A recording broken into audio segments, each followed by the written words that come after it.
Alright, good morning people of YouTube. So this time we are back with another deck profile for the BT21 format. This time we have a deck that I'm going to call Boneless Shoutmon. So this is a deck that I think is really neat, right? It takes a lot of really good, just powerful options to make yourself more consistent, to really dial in on the omnishout to go on top of the Shoutmon like synergy, so that you can play a deck that doesn't have any level 4s, meaning that you get to skip an entire level, you get to fill that space with other cards, and you're just playing a super consistent package that deals with the board pretty effectively, does a lot of damage, and then loops into some bigger cards like the Shoutmon DX. So this is a list that I was inspired to build off of one of the lists that I saw from East's Meta Roundup video. There was a deck that was playing 4 copies of Protoform with this, with Gallantmon X, and I tested that, and it didn't work for me. It just felt super clunky and inconsistent.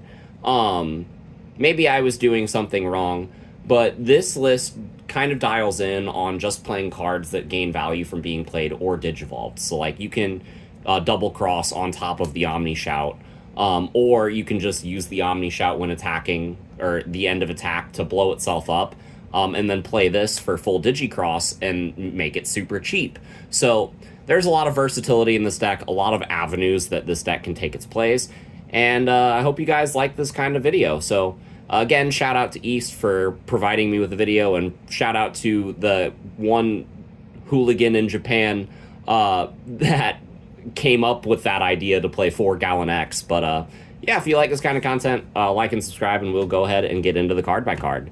So for the Digitama, I'm playing 4 copies of the yellow Pikmon. It's the best one. Letting you draw cards is great. But since I am on Analog Youth, which that list is not, I am also playing the single copy of the red Pikmon.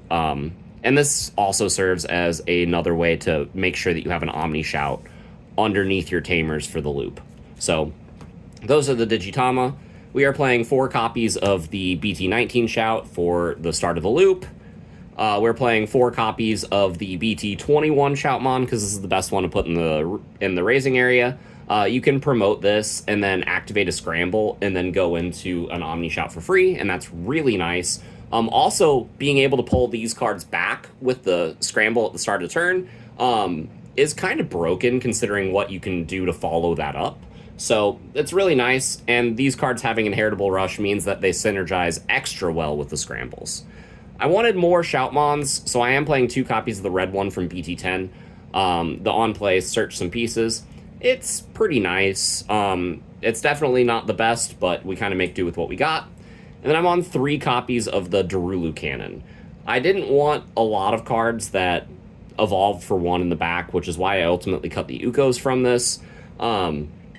But this card is really nice, being able to pop some stuff, cycle extra draws. It's also something that you can play off of the Omnishout to finish off the loop, and then cross a shout, and then, hey, you have Rush. And that's pretty nice, so I really like this card in the list, functioning both as a Digicross component and a rookie. And then for the only level 4 in the list, I'm playing 2 copies of the Shoutmon King version. Being able to cheat out the Taikis is pretty nice, and it serves another function with the Darulu Cannon, where we're able to play this off of the Omnishout, or just Digicross this for 3, and then play this for super cheap, have the Taiki established off of this effect, and you're plussing. It's kind of nice. So just 2 copies of that Shoutmon King version, or just Shoutmon King version. There's not an Omnishout King version yet. Please give us that, Bandai. So for the Omnishouts, we got 4 copies of the one that is the Looper. Being able to play out extra pieces is really, really nice. And then I'm on 4 copies of the one from BT19 that lets us blow up floodgates, distribute minus 3,000 DP, and then blow up a 3,000 or less. It's nice. It's the second best Shoutmon, so we are playing 4 of each of those for maximum consistency. And then for the level 6s, we are on 4 copies of Shoutmon Double Cross. So this card is its own Digicross component, because it also substitutes for an Omnishout or a Z-Gray. So that's pretty nice. if you have full cross, then you're playing it for 6, and then if you do that off of the BT21 shout, then you're playing this for 1. And then you're on play blowing something up. If you have an Omni Shout tuck under this, then you can give it Rush, and you have Security Attack up, and that's pretty nice. And it saves its sources under a Tamer, which can really come up. But this is a really good finisher. Not only that, but you can evolve it on top of the Omni Shoutmon, and then get its on play as a Wind Digivolving effect and blow something up, and that's really nice. This is just a good card. And it being able to get full value off of being slammed or digivolved into makes it the optimal choice for this list. And then I'm on 1 copy of Medieval Gallant because this card does a very similar thing to this double cross, where I get value off of hard slamming this, or I get value off of digivolving it. It's very nice, it's a really good card, and it's one of those things that I only made room for 1, because it's kind of like, I don't know, it's just weird in this deck. It just doesn't feel like you're playing a budget deck when you're dropping this card. So the vibes are just kind of off, but like it functions super well in this list. Like there's no real reason not to play more than 1 of this card. I just only decided to make room for 1. And then the last Digimon in the deck, I'm playing 2 copies of the Shine Greymon Burst Mode Ace. This card is nice. Being able to slam this for 8, drop a Tamer and blow something up is really cool. Not only that, but being able to blast Evo on top of the double cross is also really nice. This is just a really good card, and it can help you establish tempo while also getting you back into the game. It deals with big problem threats by giving it negative DP, which is hard for a lot of decks to deal with. And in a pinch, it's a backup finisher because you can tap all your yellow Tamers and make this card just do extra checks, and that's really nice. So Burst Mode Ace is a really good card in this list. So that is it for the Digimon. For the options, I'm going to do those first because we're on 4 copies of Red Scramble. Being able to pull back your Shoutmons, being able to make your Shoutmons evolve into Omni Shout for cheap.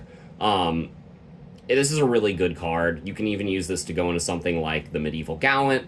It's just super versatile in a deck like this, and there's no reason not to play 4. And then for the memory boosts. So this is one of those situations where if we had the red-yellow memory boost, it would be perfect. So right now I'm on 2 yellow and 2 red. And it's one of those things that the yellow is technically worse because it searches less of the important cards. Like, the only thing that this grabs that the red doesn't is the Burst Mode Ace, but this card, or the red memory boost, can grab your BT10 Shout, it grabs the Shoutmon King, and it grabs the Medieval Gallant. So technically red is better, but if you have the yellow egg out and just the yellow egg and you're missing a rookie, you can't use the red boost. Likewise, if you take your yellow egg and evolve it into the red Shoutmon, you can't use the yellow boost. So I do think that this split is kind of like a necessary evil right now. But this is one of those situations that in a couple months, whenever we get the next LM set, this issue is just completely mitigated because we do get that red-yellow boost. So yeah, these are the 8 cards that make this deck a lot more consistent. And then I'm on 2 copies of Genai's House. So this card does a couple things for the deck, right? Being able to replace itself in hand with a card in security is already kind of good. It's kind of like deck thinning. If you played Yu-Gi-Oh!, this is the Upstart Goblin theory. But not only that, in security, if they hit this, then you play a Shoutmon. If it's the BT Shoutmon that you play, then you can, or the BT19 Shoutmon that you play, you can immediately warp into the Omni Shout, and that's really good. And not only that, but giving your dudes plus 3,000 means that your Omni Shout is more likely to live to see its end of attack effect. And that's really nice. This card makes Medieval Gallant bigger. It just makes your cards better. And that's something that you really want in a deck that is focused on doing the one thing that it has really well, and as versatile as possible. So this is one of those cards that just does a lot for the deck, and I've added it, and I am not cutting it, and I'm not looking back. So for the Tamers, Starting with a big addition that wasn't in the previous list, I'm on 4 copies of Analog Youth. This card plus the BT21 Shoutmon, or the Omni Shoutmon, is really dumb. Being able to blow the Omni Shout blowing itself up will just get you free memory off the analog and just extend your plays and turn what could have been a minor push into a lethal swing. This card is super fantastic, and not only that, but it searches your pieces, so there's just no reason not to be playing 4 of this card. I'm on 4 copies of the BT21 Taiki. This is the main thing that you're doing to put the Omni Shoutmon in your Tamer sources. Not only that, but gaining memory, drawing cards is great, and the ability to swing at the end of the turn is also great. So this is just a really good card. And yeah, you even run into the situation where you can use multiples of these, because if you go into the Omni Shout, trigger one of these, swing with the Omni Shout, blow itself up, and then you're triggering all these analog use. You keep turn, and then if you get another Taiki out and then go into another Omni Shout push or anything else like the Shoutmon double cross, then that second Taiki will see that and then make you have even more lethal pushes, and that's super fantastic. And then the last card that I'm playing 2 copies of the BT19 Taiki. So the other list that I based this off of wasn't playing analogs and instead was playing 4 copies of TK. And it wasn't playing the Red Memory Boost. It wasn't playing Medieval Gallant. And so playing the TK was good, like, I'm not gonna lie. But there was a lot of situations where I wanted to be able to use the cards under my Tamers for Digicross, mainly in the instance where the double cross needed to come up, or I needed to Digicross into an Omni Shout to win the game, right? Because this BT21 Shoutmon, or this BT21 Omni Shout, you can actually Digicross a Shoutmon into this for 6, and there would be times that you needed to Omni Shout off of an Omni Shout to win the game, right? And without being able to access some of the cards from under your Tamers, it didn't really work.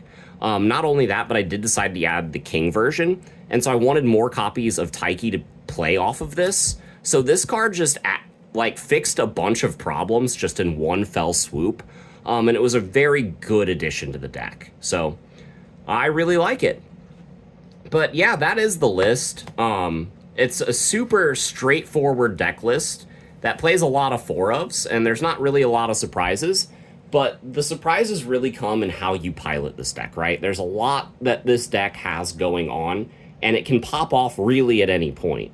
So it's a real showcase of skill for the person piloting the deck, and it always puts your opponent in a position where they're wondering what you're gonna do next, and that's always fun. So if you like this kind of content, make sure you guys like and subscribe, and we will see you all in the next video. Bye, everyone.